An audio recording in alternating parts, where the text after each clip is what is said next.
حضرت لوط علیہ السلام صدوم کی بستیوں کی طرف ہدایت کے لیے بھیجے گئے، لوگوں کو ایمان کی دعوت دیتے رہے اور لوگوں کو سمجھاتے رہے کہ لوگوں جس بدکاری کے اندر تم مبتلا ہو اس سے باز آ جاؤ،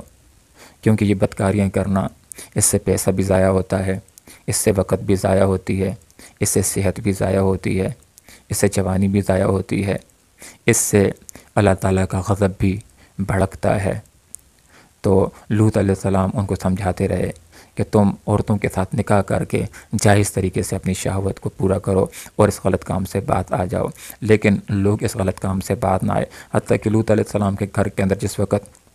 مہمان آ جاتے ہیں، فرشتے آ جاتے ہیں، انسان کی شکل میں آ جاتے ہیں، ان ظالموں کو، بدکاروں کو جب پتہ چل جاتا ہے تو یہ مطالبہ کرنے کے لیے آ جاتے ہیں کہ ان کو ہمارے حوالے کر دیا جائے، ہماری مرضی ہوگی ان کے ساتھ جو چاہیں گے کریں گے۔ لوط علیہ السلام نے پھر بھی سمجھایا تھا کہ اس کام سے باز آ جاؤ، غلط کام سے باز آ جاؤ، امت کے اندر جو عورتیں موجود ہیں ان کے ساتھ نکاح کرو، وہاں سے جائز خواہش کو پورا کرنے کی کوشش کرو، لیکن پھر بھی بات نہ آئی، یہی مطالبہ کرتے رہے۔ حضرت لوط علیہ السلام جس وقت بہت ہی غمگین ہوئے، بہت ہی زیادہ فکر مند ہو گئے تو فرشتوں نے اپنے راز کو فاش کر دیا، لوط علیہ السلام کو سمجھا دیا کہ ہم فرشتے ہیں، ہم انسان نہیں ہیں، آپ راتوں رات اپنے اہل ایمان کو ساتھ لیجئے اور بستی سے باہر ایک طرف چلے جائیے، پیچھے ان لوگوں کے اوپر صبح کے وقت عذاب آنے والا ہے۔ اور فرشتوں نے، حضرت جبرائیل امین نے ان کی طرف ہاتھ کیا، لوگ سارے کے سارے اندھے ہو گئے اور وہاں سے بھاگنے لگے، ایک دوسرے کے اوپر اندھے پن کی وجہ سے گھر بھی رہے تھے۔ فلما جاء امرنا، جس وقت ہمارا حکم عذاب آ گیا، جعلنا، تو ہم نے کر دیا عالیہ سافلہا، اس بستی کو تل پٹ کر دیا۔ جبرائیل امین نے اپنے پر کے ذریعے سے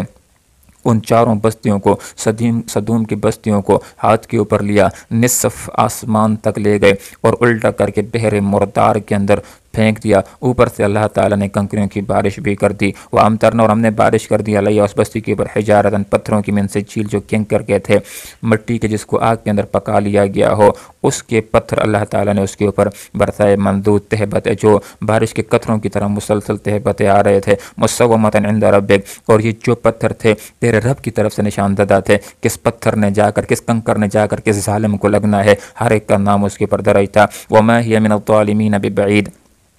اور وہ بستیاں، وہ صدوم کی بستی ان ظالموں سے کچھ دور نہیں ہے، یا یہ عذاب ان ظالموں سے کچھ دور نہیں ہے۔ جس طرح انہوں نے ظلم کیا تھا، انہوں نے کفر کیا تھا، انہوں نے گناہ کیا تھا، انہوں نے بدکاریاں کی تھیں، تو ان کو اللہ تعالیٰ نے تاریخی سزا دی۔ اسی طرح کفار مکہ بھی اگر غلطیاں کریں گے، گناہ کریں گے، یا رہتی دنیا کے لوگ، تو جس طرح اللہ نے ان کو سزا دی ہے، ان کو بھی اللہ تعالیٰ سزا دے گا۔